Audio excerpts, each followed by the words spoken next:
ધીરુ બાપુ એ તો લહેરકડી બીજી આવતી છે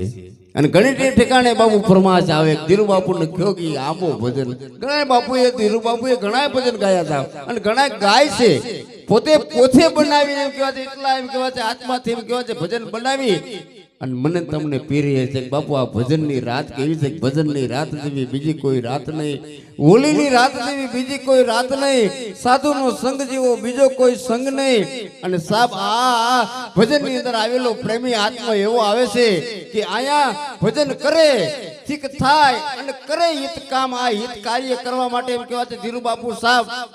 દીકરા બાપુને શું જરૂર છે બાપુ એકલા તો ભજન કરી દેખાડ્યું છે એકલા તો બાપુ આ ભજન કરતા જ કરી દેખાડે છે પણ મને તમને એમ કે હે માનો આ જીવતર મળ્યું છે આ શરીર મળ્યું છે આ મોંઘો આત્મો મળ્યો છે અને આ શરીરની હારે એમ કહેવાય છે આત્મો જોડાઈ ગયેલો છે અને એ પરમાત્માની હારે પહોંચાડવા હાટું એમ કહેવાય છે સાહેબ મારે તમારે ભજન તો કરવું જ પડશે એટલે મને તમને ભજન કરાવવા માટે અને આ ખરેખર બાપુ જે કરાવે છે ભજન કરે છે અને મને તમને કરાવે છે આપણી સંસ્કૃતિનો આપણો ધર્મનો એક વિજયનો એમ કહેવાય છે ડંકો છે સાહેબ કારણ કે આવા સંતો ઓછા જોવા મળે મારા ખ્યાલ પ્રમાણે કે ભજન જે કરાવે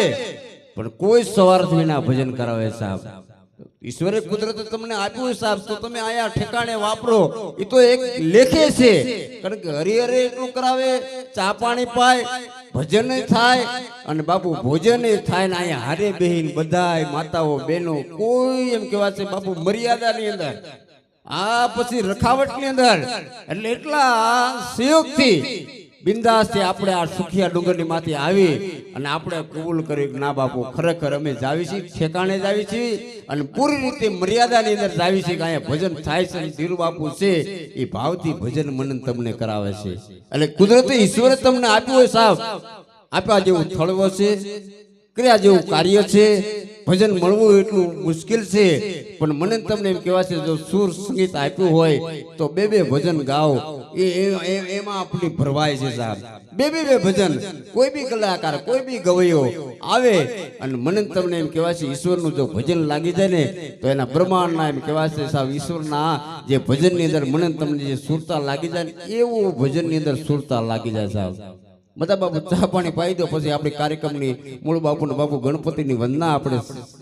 મહાદેવને અને ગણપતિ દાદાથી વંદના મૂળ બાપુ રબારીને વિનંતી કરી છે બાપુ એવા ગણપતિ દેવ આવી જાય જમણી સુધાળો દેવ આવી જાય રીધિ અને સિદ્ધિ આવી જાય લાભ અને શુભ આવી જાય એટલે કેવું પડે ગૌરી તમારા પુત્રને સમરે મધુરા મોર રાતે સમરે દિવસ અને વાણિયા સાહેબ આયા રાત પડે એટલે આવા સંતોષી ભજન ને ઈશ્વર ને પરમાત્માને આરાધના કરવા મળે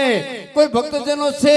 એ હાથમાં બેરખો લઈ અને તુહી નામ તારણ સવે ઉનકા ચારણ ઘરો ઉનકા ધારણ એ જે નિવારણ કરવા માટે સાહેબ ભજન મને તમને આપ્યું છે પણ રાતનું જે ભજન થતું છે સાહેબ એ કાંઈક બીજું થતું હશે રાતનું જે રણકાર થતો હશે બીજો થતો હશે રાતનું જે એમ કહેવાય છે મને તમને એમ કહેવાય છે સાહેબ માયામાં મૂકી દેવી મોહ માયા મમતા મૂકી દેવી અને તાગી માણસ છે સંતોષી તાગી દે અને વિરાગના માર્ગે જે ચડી જાય એ સાહેબ ઈ ભજન રાત આપી છે સંતોએ ઈશ્વરે મને તમને એમ કહેવાય છે એક રાત એવી આપી છે એ રાતના ટાણે તો તમારું ભજન થઈ જાય ને તો ઈશ્વર તમારો એમ કહેવાય છે જ્યાં પરમાત્મા સુધી જ્યાં તમારો આયુષ હોય ત્યાં સુધી તમે બાપુ જીવતર જીવો પણ એ આયુષની અંદર એમ કહેવાય છે બાપ તમારો અવતાર છે ને એ સફળ પામે આ ધરતીમાંથી અનેક ભક્તજનો આવે છે સાહેબ અનેકની રાત પણ ઈ જીવને એમ કહે છે જીવ તું કહા દલમિયો કહા ઉંડડિયો કહા લડે તેરા લાડ આ જીવ જ્યાં હોય ને બાપુ મરે નહીં આ આત્મો છે એ જ્યાં હોય ને તડપડે નહીં માણા એમ કહે છે ઘરે મૃત્યુ થાય હા બાપ કોઈ આ ઘટના ન થાય સાહેબ આ ભજનનો પ્રતાપ છે કોઈ તમારો સમય છે ને એવો ઠેકાણે આવીને અને ઈશ્વરના ખોળે એમ કહેવાય છે બાપુ પરમાત્માના ખોળે જ્યાં ભજન કરતા હશો ત્યાં આત્મા આપણો સુધરી જાય સાહેબ. એટલે કહે છે કે બાપુ આયા સીવી તો આ જગતની અંદર કાંઈક કરણી છે, કરશે બાટ લગરશે, નદિયા લેશે, ધરપર છે ગંભીરસા સરસે, નહીં સમરશે સાત અપરશે, જગવાના જગમે જુગિયાના ફિર નહીં આના. એક જગતની અંદર એમ કહેવા છે આયા સીવી, મારીને તમારી ઓળખાણ રહી જાય, મારીને તમારી એમ કહેવા છે કિંમત રહી જાય. આયાથી સુખી આ ડુંગરની માથે નહીં, તમારા ગામની અંદર જાઓ, ગામની અંદર નહીં, તમારા એમ કહેવા છે આજુબાજુના પંથકની અંદર જાઓ, પણ તમારા નામથી એમ કહેવા છે માની ઓળખતું હોય તો બાપુ ભજનના પ્રતાપે આ હારા કાર્ય કરતા હોય એની નામના અમર રહી જાય. આ જગતની અંદર એમ કહેવાય અનેક એવા ભક્તો થઈ ગયા છે કે અમર થવાની ઔષધિ તમે ગોતી લો સંસાર. બાપલ કહે બીજો નહીં કાં કવિ ને કાં કીર્તાલ. ધીરુ બાપુ જે રામસાગરે ભજન ગાય છે કીર્તાલ જે જાવ, હું જે બોલું છું કવિ છું, કવિ બચન કવિ કામણ નહીં. ઓર સુરવીર કો બાણ લજો, લજો પણ લાગ્યો નહીં છૂટો સમાન ન કહેવાય. કારણ કે મુસ ભલા મોઢા ભલા કર્મી હોત કપાળ, ઓછાળા જેના મેરુ ન ડગે તો ખંડ ખંડ નંદ ખંભાળ. આ તો મહાદેવના ભજન હોય, ભગવાન રાગેન્દ્ર એટલે ભગવાન રામના ભજન હોય, ભગવાન કૃષ્ણ કનૈયાના ભજન હોય, કે રામદેવ ધણીના હોય, કે આપણો પાળિયાદનો ઠાકર આજે અમાસના દિવસે હું આજે જ ગયો તો બાપુ દર્શન કરવા માટે. પાળિયાદે રોપી ધજાન ધજાય રણધીર, પણ એકલનો બેલી બને તો પ્રગટ વિહળ પીર. વિહળ નામ ઉચ્ચારણ જ્યાં ગામતરા કરે જો ને કોઈ એની હરદમ ભેરે હોય પાળિયાદ વાળો ઠાકર. બાપુ ઠાકર બહુ બળ્યો, કોઈ કીડામાં ન આવે કળિયો, મહેતા નરસિંહને જેને મળ્યો અબિહળ કાયા. વિહળ પીર પાલેહર બધારે. બાપુ રણુજાનો જે રામદેવ છે ને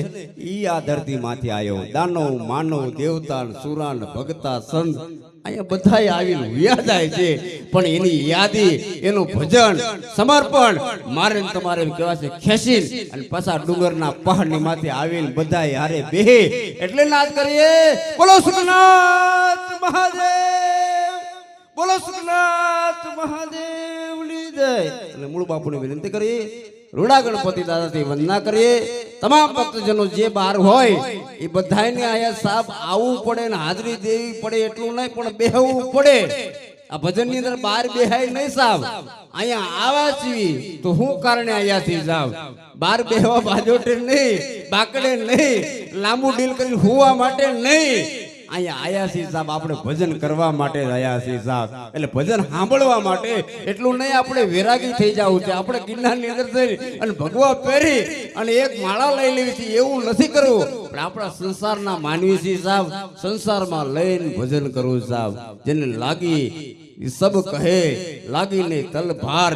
લાગી રાજા ભરતની ગોપી ચંદને છોડી દીધા ગરબાર. પણ એવું આપણે ન કરીએ કે સાહેબ, પણ તાકી દેવી. બાપુ એક રાત છે ને મેં તાગવી છે કે ઈશ્વર તારા ભજન ની અંદર આ મહાદેવના ડુંગરની માથે બાપુ ધીરુ બાપુ મને તમને ભજન કરાવે છે ને, જેટલો આપણી પાસે ટેમ હોય ત્યાં સુધી ભજન સાંભળો. એ આપણી સંસ્કૃતિ છે, આપણો ધર્મ છે. મૂળ બાપુને વિનંતી કરી કેવા રૂડા ગણપતિ દાદાથી વંદના લઈને આવે. ભાઈ અમારા મૂળભાઈ ભજનિક જૂના ભજનિક છે, સારા ભજનિક કલાકાર છે, જેને સાંભળવાનો અલમોક લાવો છે. એટલે મૂળભાઈને વિનંતી કરી આય ભાઈ.